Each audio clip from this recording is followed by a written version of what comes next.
What is up, everybody? Spot of Nerd here with the inevitable, the Fantastic Four First Steps. Just came out tonight, and we just finished watching it. It was also officially day number 1 here at San Diego Comic-Con 2025. It's been an absolute crazy, hectic day, and forgive me, I'm just gonna have to hold the mic. I hope you guys can hear me. In fact, let's make sure I can. Yeah, make sure you guys can hear me. Okay.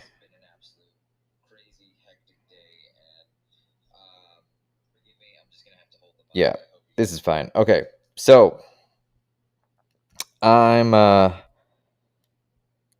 gonna talk about it, and we're gonna talk about Comic Con Day 1, and I think what I'm gonna do, interestingly enough, every day, so there's 4 days. Today was Thursday, tomorrow's Friday, Saturday, Sunday. We'll do a little bit of a recap of sorts of the day at Comic-Con, but more importantly, we're going to talk about the Fantastic Four First Steps. It's coming out today, officially tomorrow, of course, blah blah blah blah blah, and we'll do a more thorough review later down the road. Especially, I want to get in touch with Joseph to make sure, see what his take was on it, because you're gonna have to record this in history. The first half of this film was actually pretty darn good, and I know it's absolutely crazy to think about, but I swear to you, people, the first half was pretty okay. Galactus, beautifully done visually.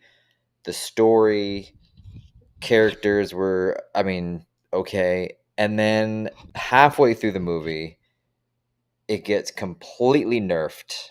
And it gets completely nerfed when they provide you with Silver Surfer, female Silver Surfer, getting emotions around the fact that she has assisted with the death of trillions of people across multiple planets. Silver Surfer obviously is a slave to Galactus.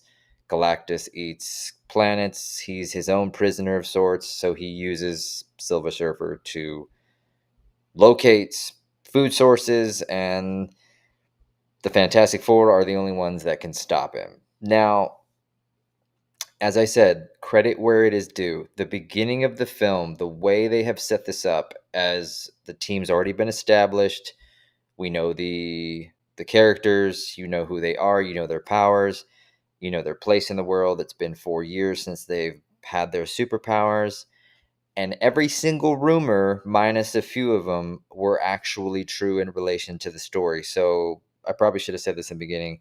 Major spoilers here, but ultimately what Disney Marvel has done here is they played it so safe in relation to the overall story that they completely nerfed themselves. And I'm using that terminology, nerfed, as the younger generation says. I think, I'm not really sure, I'm using it probably.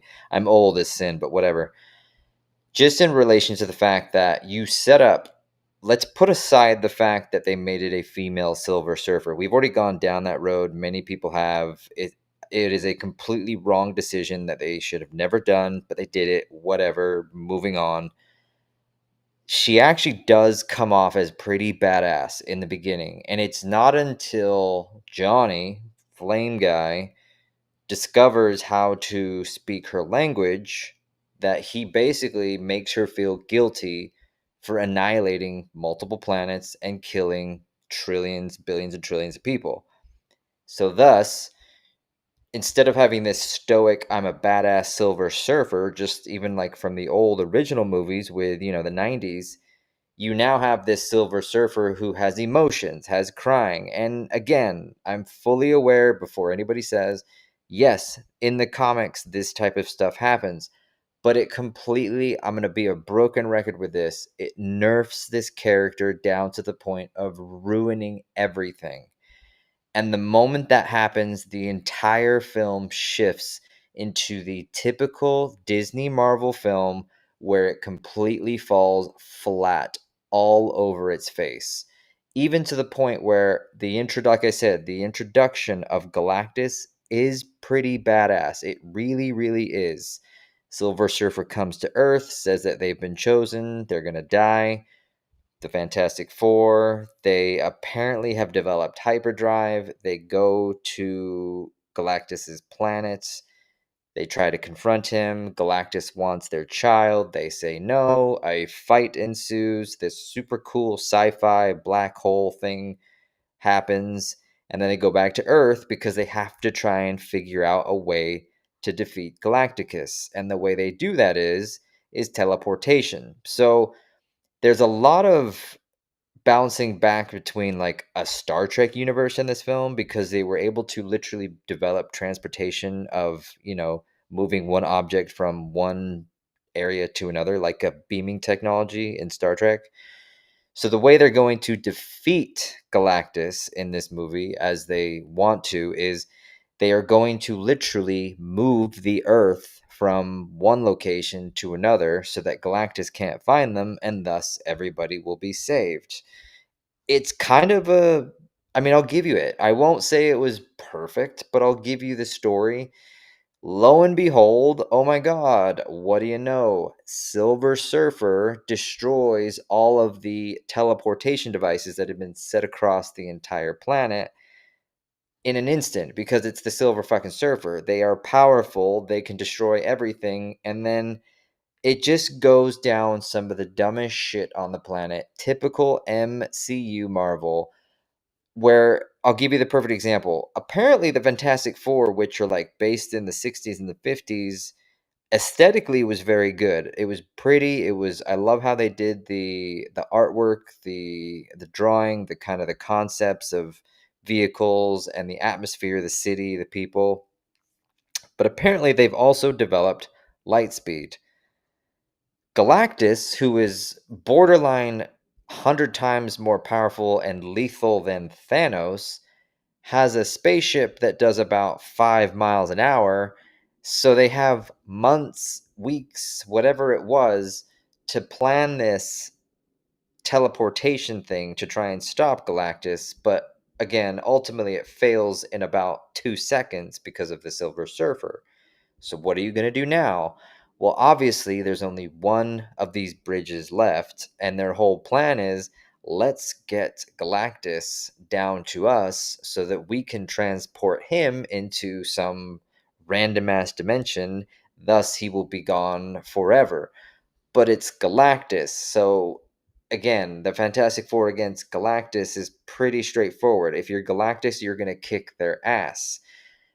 This is where the rumors come true because, oh my god, who would have thought it is Invisible Girl and the Silver Surfer together that defeat Galactus?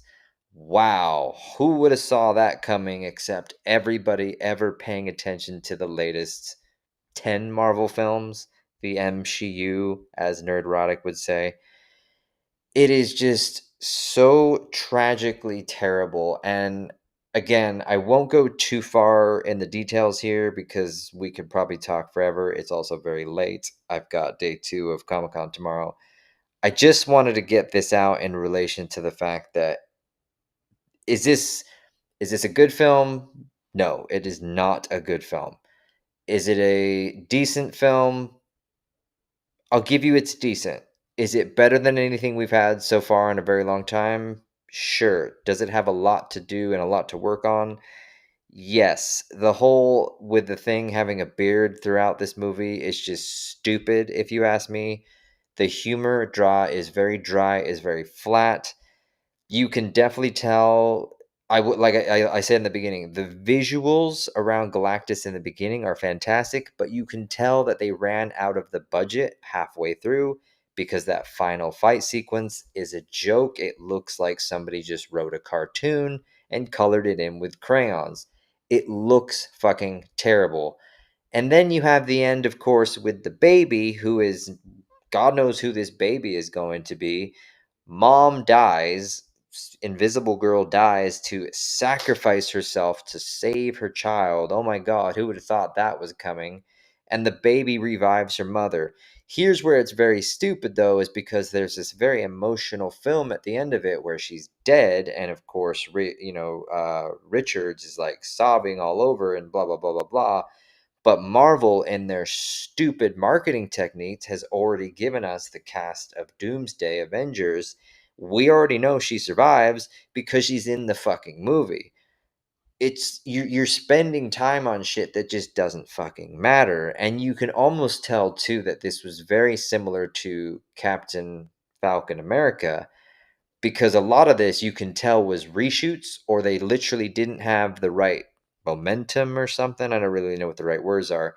You can see these scenes have been cut so drastically bad that it kind of doesn't make sense. It really really doesn't. So again, I will give them credit in the beginning for setting the stage, especially if you are a fan of the Fantastic Four and you know the backstory, like the Mole Man and everything else. They give you a little bit of a snippet of how they became who they are. If you are somebody who doesn't have a clue who they are, you're not going to have a fucking clue what this movie or who these characters are about. There is zero character development here. The only character development you have is about 30 seconds between each character. And then at the end of the movie, obviously they were able to get Galactus into this transporter dimensional thing. And guess who saves the day? Oh my God, wouldn't you know it? The Silver fucking service.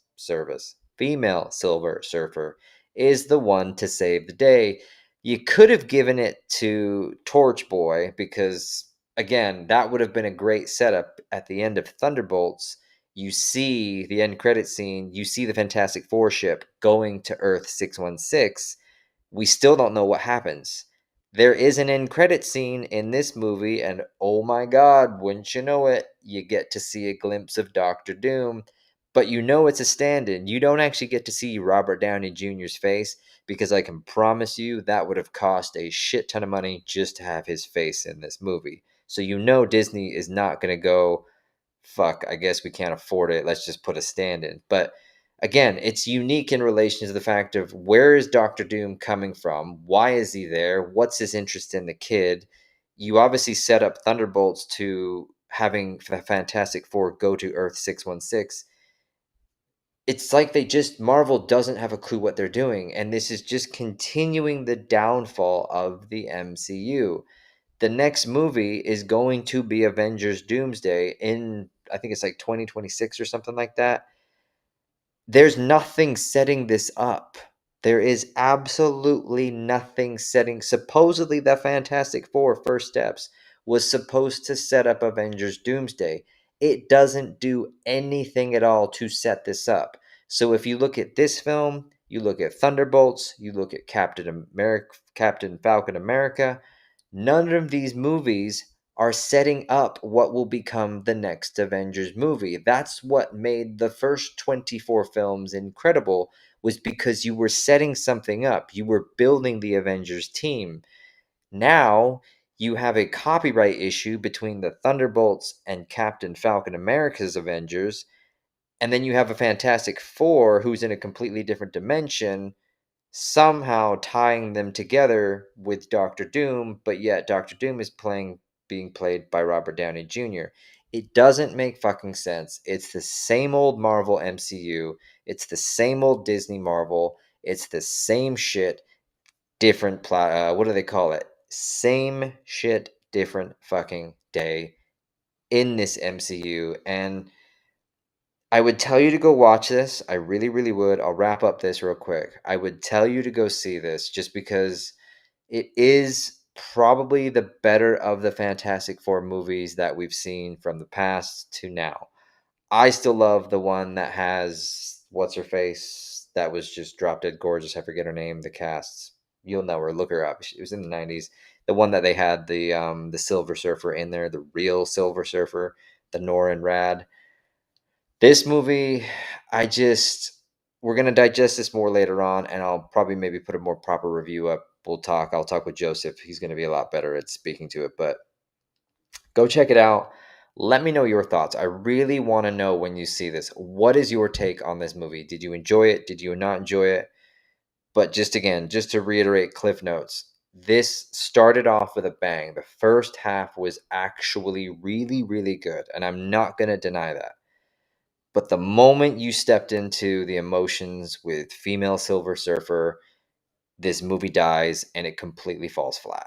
It really, really does. And it's just disappointing, like always, when it comes to Disney Marvel. So that's that. Other news was day one here at San Diego Comic Con. It has been an absolute blast. I have so much footage to show you guys later on. I hope you will stay tuned for that. It's going to be incredible. I don't know if I'm just going to do one giant video for Comic Con this year, or I'm just going to do my usual 4 parts. Each day we'll do something. But it's just been a blast getting to see people, the cosplayers, all the toys that I should buy that I'm hopefully going to buy one day.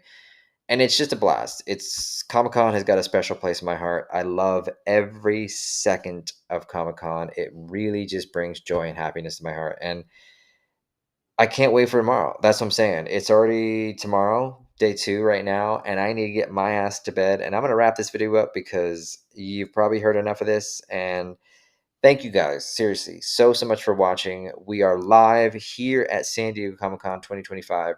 It's only day 1. We are about to hit day 2 momentarily here in just a few hours. It's going to be just, I can't wait. I'm tired. There's a lot of words that I can't think of right now, but awesome. Blah, blah, blah. Thank you guys. We will see you guys tomorrow because, if anything, too, I need to watch somewhere in all of this. I need to watch Happy Gilmore 2, which is on Netflix. Anybody seen that yet? Let me know what it's like. We'll catch you guys tomorrow for the 3rd time. Broken record moment here with Spot Up Nerd. Laters, y'all.